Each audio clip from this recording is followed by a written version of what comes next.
apresentar rapidamente. Eu sou designer de produtos, eu sou designer industrial. Eu dedico a minha vida a projetar produtos. E projetar produtos significa entender as pessoas, entender quem usa esses produtos, entender um pouco a sociedade, entender os nossos desejos, entender o que a gente quer no futuro, porque cada produto novo é um pouco o futuro da sociedade, ele reflete a vida, ele reflete os hábitos, ele reflete a cultura, e os produtos evoluem com a gente, vivem com a gente. E ser designer de produtos é uma coisa bastante interessante, porque a gente mergulha em universos bastante diferentes, bastante diversificados, para públicos completamente diferentes, que vão da tecnologia ao entretenimento, a todo tipo de universo, até o universo infantil, produtos inclusivos, produtos infantis. Mas o nosso escritório ele traz design dentro de um contexto muito maior, que é um contexto onde a arquitetura, urbanismo e transporte fazem os outros três pilares, e design é parte desse contexto. E eu venho falar aqui de como eu acho que design pode ajudar a transformar as cidades. Eu vejo o design como uma ferramenta com um imenso potencial transformador. E eu vou mostrar aqui 3 exemplos. Eu vou falar de 3 pontos específicos. E o primeiro deles é que eu acho que todos vocês conhecem e percebem o design urbano, né?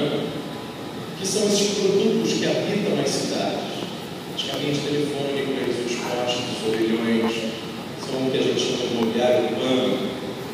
O mobiliário urbano, ele é parte da personalidade de uma cidade.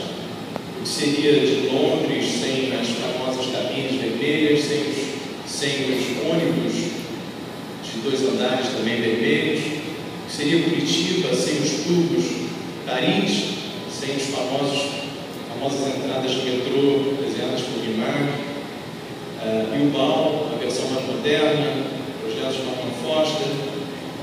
Isso que a gente entende como um mobiliário urbano, que faz parte do cenário das cidades, eu acredito que sejam extremamente, devem ser extremamente integrados à personalidade das cidades.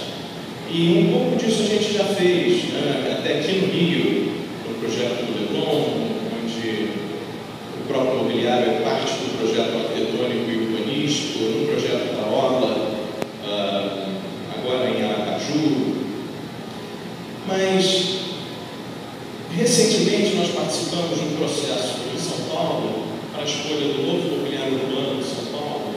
Eu acho que é uma experiência bastante interessante que eu queria dividir, porque é uma experiência única no Brasil, eu jamais vi ser feito desta forma como foi. E vou mostrar e explicar por quê. São Paulo recentemente fez uma grande concorrência para a concessão dos seus abrigos de ônibus. Essa concorrência é uma concorrência internacional, vieram empresas de várias partes do mundo. E São Paulo teve uma visão bastante interessante, que foi determinar que São Paulo não queria um mobiliário urbano de segunda mão. São Paulo entendeu que não queria o abrigo desenhado que foi usado em Barcelona, o abrigo que foi usado em Londres ou que foi usado em Paris. São Paulo determinou que o seu mobiliário urbano deveria ser exclusivo, inédito e projetado para a cidade de São Paulo.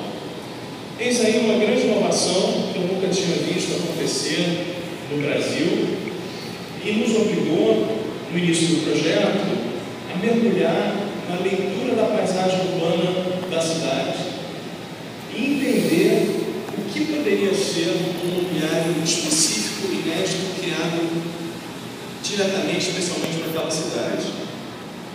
Nós dividimos, então, essa leitura em uma série de aspectos e observações, e delas nós tiramos diretrizes estéticas, diretrizes funcionais e diretrizes operacionais para o projeto, e daí criamos a solução apresentada.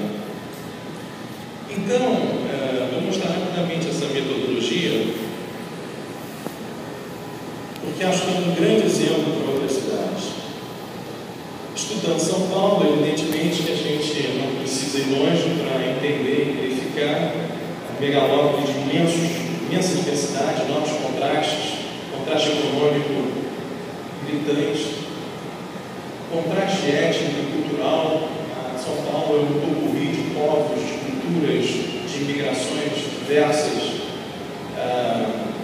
Contraste curiosíssimo entre o que é mais moderno no Brasil, um contraste curiosíssimo entre o espaço privado, arrojado, moderno, inovador, e um espaço público que faz você, às vezes, olhar para trás e perguntar onde estamos. O prédio que parece estar em Frankfurt, o viaduto aqui atrás parece estar na África, não sei.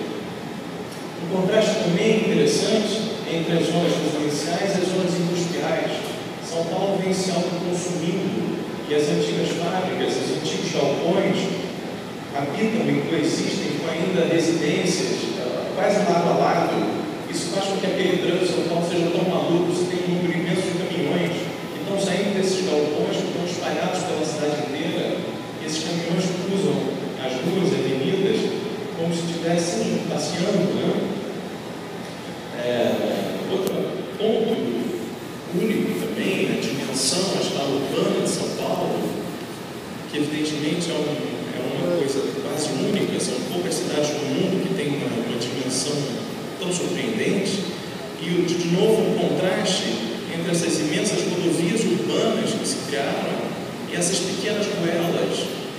Então você tem a poucos passos uma rua pequenininha, quase residencial e bucólica, de uma marginal gigantesca, com não sei quantas faixas de rolamento, com trânsito completamente caótico. Outro dado curioso que a gente levantou de São Paulo, esses mega empreendimentos de uso misto que proliferam pela cidade cada vez mais. Você tem esses grandes centros com lojas, bares, restaurantes, residências, escritórios, e embaixo deles um imenso subsolo de garagens com milhares de vagas. São quase microcidades dentro da cidade. Uma cidade que não olha para o seu passado, que destruiu praticamente todo o seu passado, uma cidade que olha para o futuro, uma cidade que se reconstrói a cada década numa velocidade imensa. Nós determinamos sim que uma das diretrizes do projeto deveria ser um marco contemporâneo. A gente jamais imaginou fazer uma linha para São Paulo que não fosse uma projeção do futuro, uma projeção contemporânea, que fosse inédita e ao mesmo tempo que tivesse identidade local. E qual é essa identidade local? Quem é a população de São Paulo? Como é o clima de São Paulo? Como são os campos? Como são as ruas? Como são os becos? Como são as avenidas? Quais são as cores e texturas da cidade? Como é que a gente pode representar isso nesse mobiliário? Quais são os marcos arquitetônicos? Qual o patrimônio histórico? Como é que você pode fazer um equipamento que se integre urbanisticamente em algumas partes da cidade, com enorme transparência e que respeite e deixe o mais perceptível, o mais presente possível no entorno? Isso em algumas partes da cidade entendemos que era uma diretriz, em outras entendemos que o entorno era tão carente que interferência era mais importante do que transparência.